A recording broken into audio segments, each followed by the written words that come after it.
भाई दूज की कहानी। पौराणिक कथा एक बार जरूर सुने। एक गांव में एक बहुत ही बुजुर्ग महिला रहती थी। उसका एक बेटा था और उसकी एक बेटी भी थी। बुजुर्ग महिला ने अपनी बेटी की शादी कर दी थी। एक दिन जब भाई दूज का त्यौहार आया, तभी उस बुजुर्ग महिला के बेटे ने कहा कि माँ, मैं अपनी बहन के घर टीका करवाने के लिए जा रहा हूँ। जिसके बाद उसकी माँ ने कहा, बेटा, हम लोग बहुत गरीब लोग हैं, तुम टीका करवाने के बाद अपनी बहन को क्या दोगे?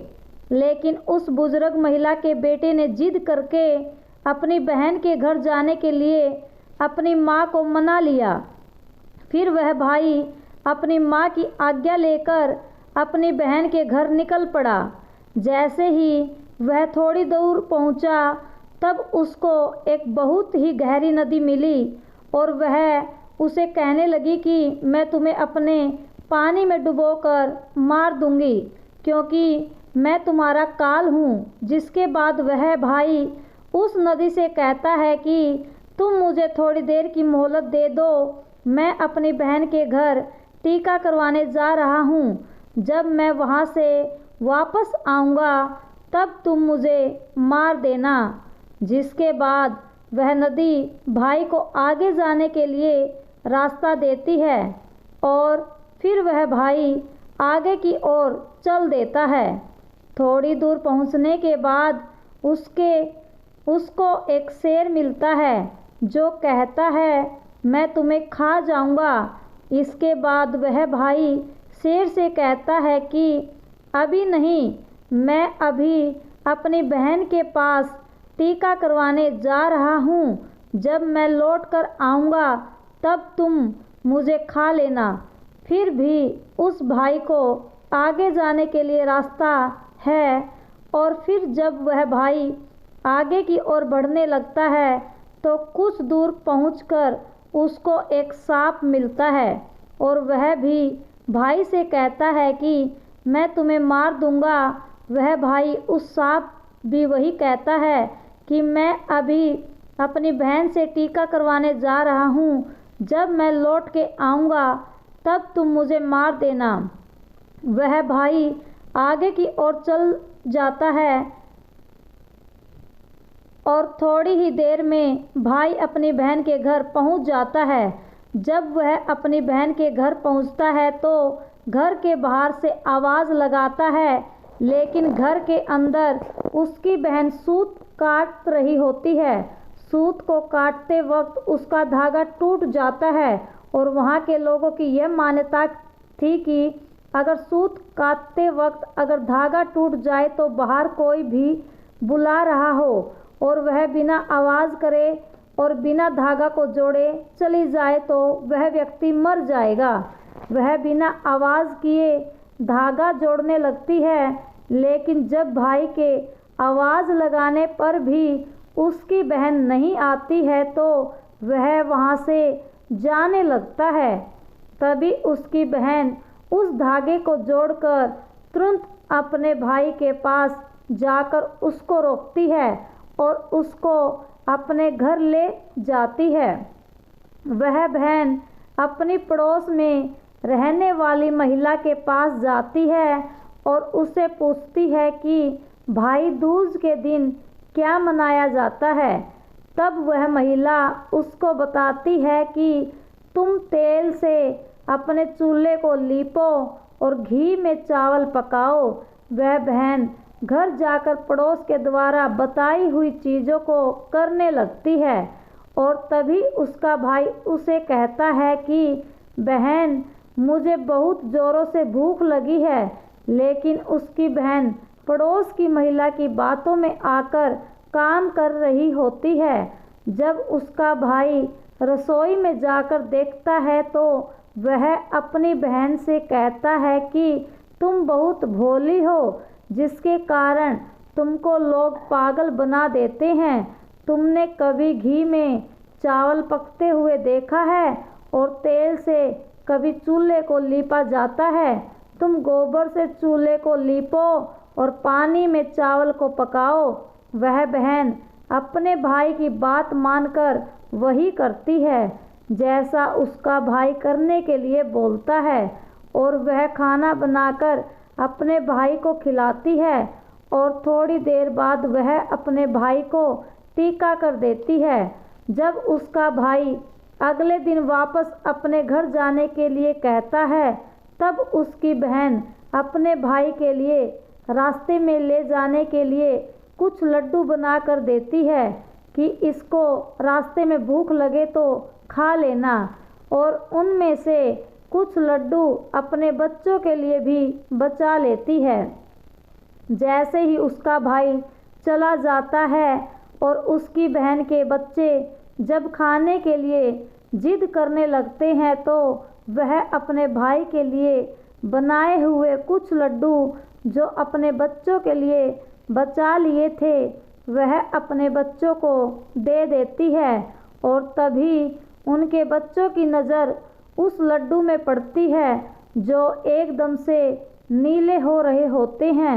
जब वह जाकर रसोई में देखते हैं तो उनको पता लगता है कि उनकी माँ ने जो लड्डू बनाए हैं उनमें सांप मर चुका है और उसी से ही हमारी माँ ने लड्डू बनाए हैं। जिसके बाद वह अपनी माँ को जाकर सारी बातें बताते हैं, जिसको देखकर वह बहुत दुखी हो जाती है और तुरंत अपने भाई के पीछे भागती है। रास्ते में कुछ दूर चलने के बाद उसका भाई उसको मिल जाता है। वह तभी उसकी बहन उससे पूछती है कि भाई तूने लड्डू तो नहीं खाए? उसका भाई कहता है नहीं, और तभी अपने भाई को सारी बात बता देती है। लेकिन तभी उसका भाई कहता है तुमने मेरी जान आज तो बचा ली है, लेकिन तुम मेरी जान कब तक बचाओगी? और अपनी बहन को अपने साथ हुए रास्ते में सभी चीज़ों के बारे में बता देता है। उसकी बहन अपने भाई को अकेले नहीं जाने देती है और उसके साथ जाने के लिए कहती है।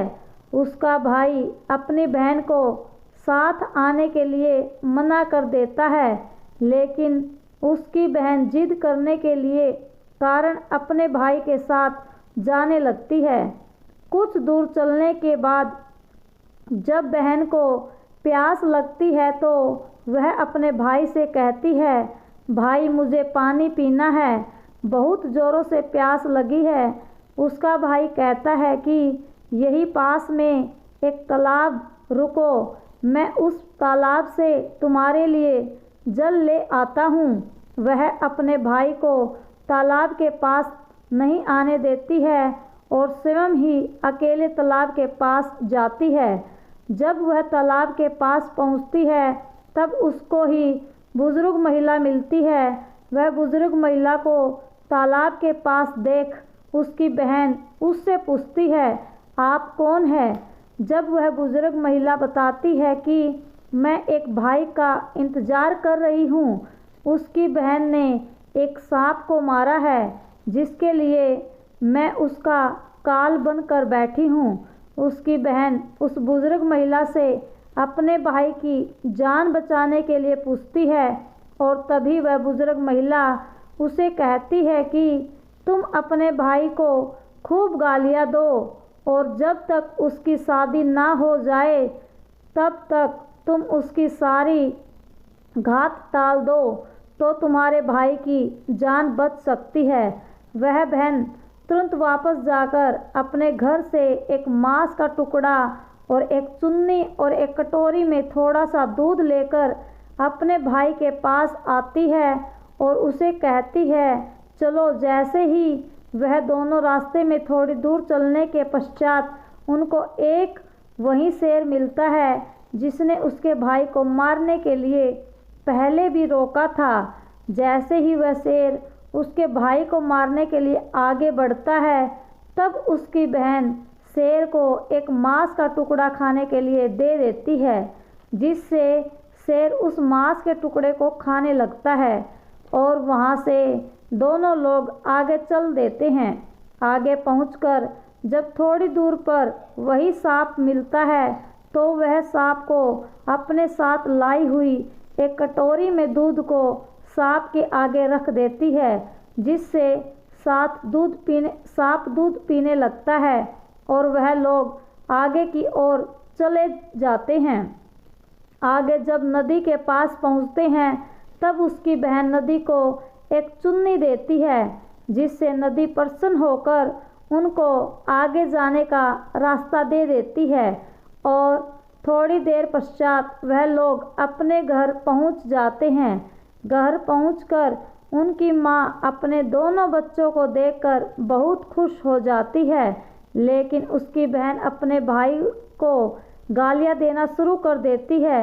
यह देखकर माँ बेटे दोनों बहुत आश्चर्यचकित हो जाते हैं और थोड़े दिन गुजरने के बाद जब अपने बेटे का विवाह करने लगती है, विवाह के लिए जब निकासी की बारी आती है तब उसकी बहन कहती है, पहले मेरी निकासी करो और मेरे भाई को आगे के रास्ते से नहीं पीछे के रास्ते से लेकर जाओ। बहन के ऐसा बोलते ही आगे का दरवाज़ा टूटकर गिर जाता है, जिसको देखकर सभी लोग हैरान हो जाते हैं। और फिर जब फेरों की बारी आती है तब उसकी बहन कहती है कि पहले मेरे फेरे करो मेरे भाई के बाद में, और ऐसा बोलते ही वहाँ पर आग लग जाती है, जिससे वह आग को बुझा देती है। और फिर जब सुहागरात की बारी आती है तब उसकी बहन कहती है, मैं भी इन लोगों के साथ में जाऊंगी।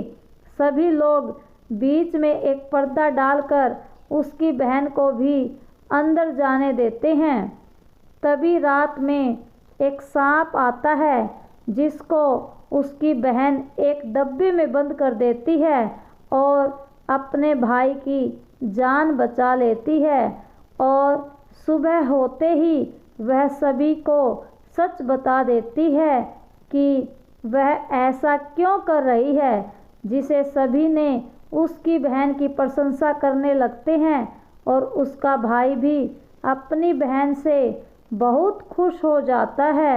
और तब उसकी बहन वापस अपने घर चली जाती है।